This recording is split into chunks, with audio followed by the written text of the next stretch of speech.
عاشورا دې فضیلت الله پاک ورکړی دی.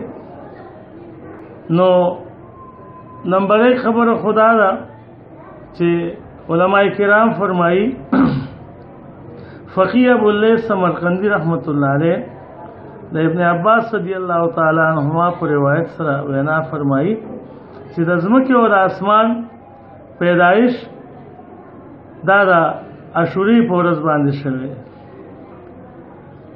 دویم عظیم کار دنیا ته آبادی په انسان باندې ملاو شوی ده. انسان باعث وجود کائنات هم دی او د په وجه باندې د دنیا ته عزت هم ملاو دی. نو حضرت آدم علیه السلام او د حوا بیبي پیدایش هم د عاشورې په ورځ باندې شوی او د عاشورې په ورځ باندې دی جنت تم داخل کړی شوی. دغه رنګي آدم علیہ السلام الله پاک په جنت کې منع کو ولا تقربا هذه الشجره دیونه ته بننس دی کېږي خو فنسیا ولم نجد له عزما هغه خبره هېره شو هغه شجره ممنوعه هغه چې کوم وا هغه اوخره او د هغې په وجه باندې الله پاک دنیا ته را کوز کړ.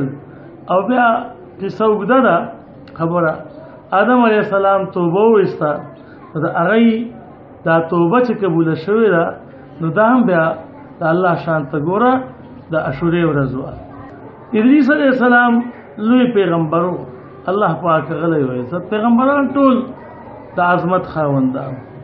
الله پاک فرمایي چې ورفعناه مکانا علیا دې مونږ په اعلی مقام باندې فائز کړ اوچت کو دې مونږ په اوچت مقام کې دته دا اوچت مقام ملاوېدل دام د عاشورې په ورځ باندې شوي. دغه رنګې عیسی علیه السلام او مثال ادریس علیه السلام نو د عیسی علیه السلام په شانته الله پاک ادریس علیه السلام بره ژوندې اسمانونو ته بوتلی. مفسرین حضرات عمدۃ القاری د بخاری شریف شرح را هغې کې دا خبره لیکلې شوې ده چې وذکر بعضهم من العشرة ادریس علیه السلام فانه رفع الى مکان فی السماء. ادریس علیه السلام هم ژوندې د عیسی علیه السلام په شانتې اسمان ته اوچت کړی شوی. نوح علیه السلام آدم ثانیو لوی پیغمبرو الله جل مجده هغه د دنیا د آبادی د پاره بیا دوباره ذریعہ وګرځولا نو دا هغه قوم نافرمانو هغه باندې عذاب راغ او یو طوفان راغ. هغه طوفان هغه لوی واقعه ده. نو هغه کې بیا نوح علیه السلام ته الله پاک نجات ورکو او هغه نجات په جودي غر باندې دا کشتۍ برابرېدل. دا هم علماء کرام وینا کوي چې دا د عاشورې ورځ وه.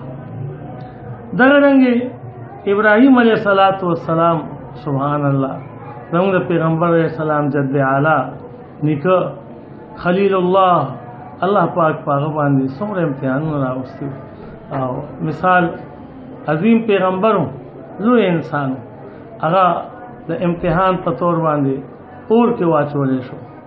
الله پاک پاغه باندې اور ګل گلزار کو سبحان الله. دام دا عاشورې ورځ وه. د داود علیه السلام توبه هغه هم د عاشورې په ورځ باندې الله پاک قبوله کړې وه.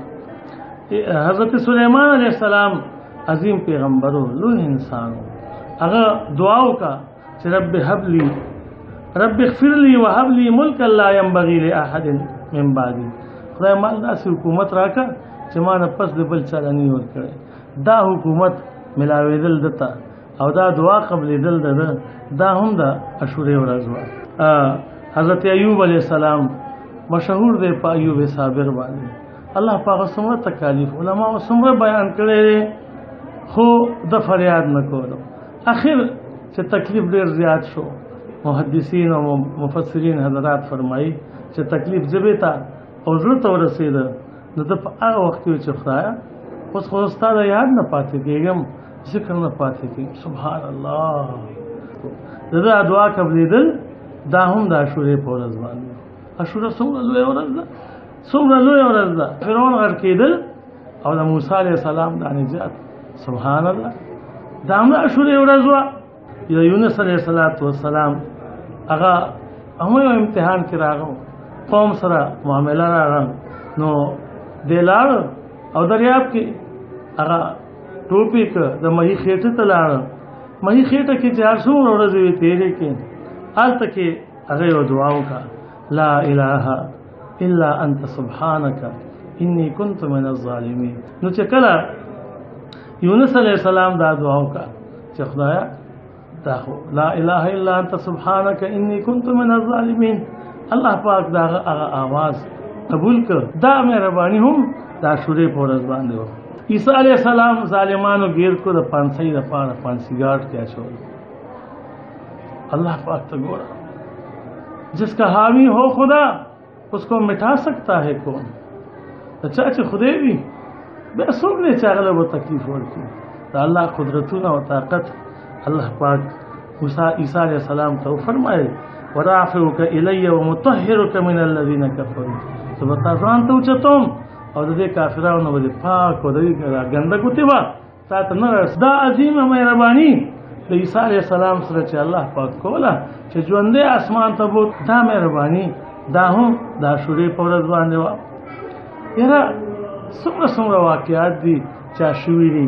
دا اصحاب کهفو دا اړخ بدلېدل را بدلېدل قرآن مجید کې وي، ونقلبهم ذات الیمین و ذات الشمال. علما فرمایي دا د عاشورې په ورځ باندې د دې اړخ بدلیږي را بدلیږي.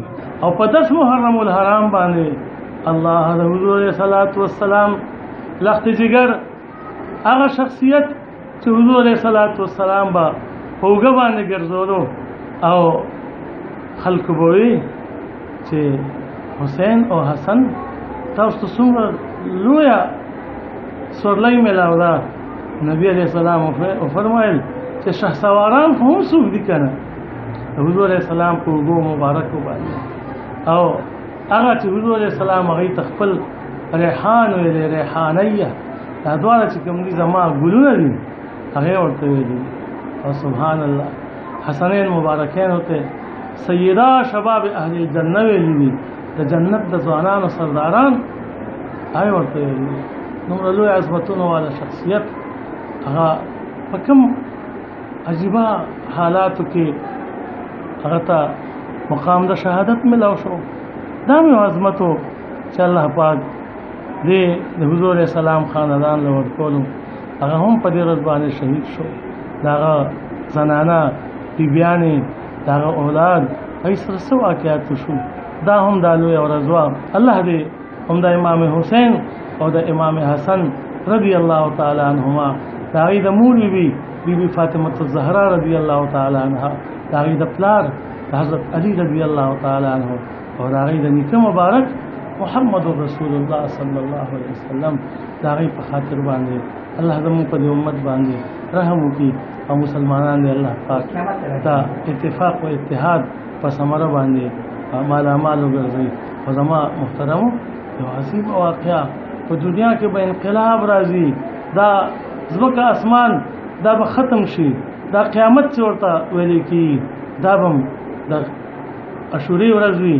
او حضرت مولانا اشرف علي تھانوي رحمت الله علیه وینا فرمایي د جمعې ورځ به وي، 10 تاریخ د عاشورې به وي چې دا قیامت به برپا کېږي. الله پاک دې د ورځ د قیامت د سختونه د مصیبتونو نه مونږ ټول بچ او محفوظ وساتي بحرمت طه یاسین وصلی الله علی النبی.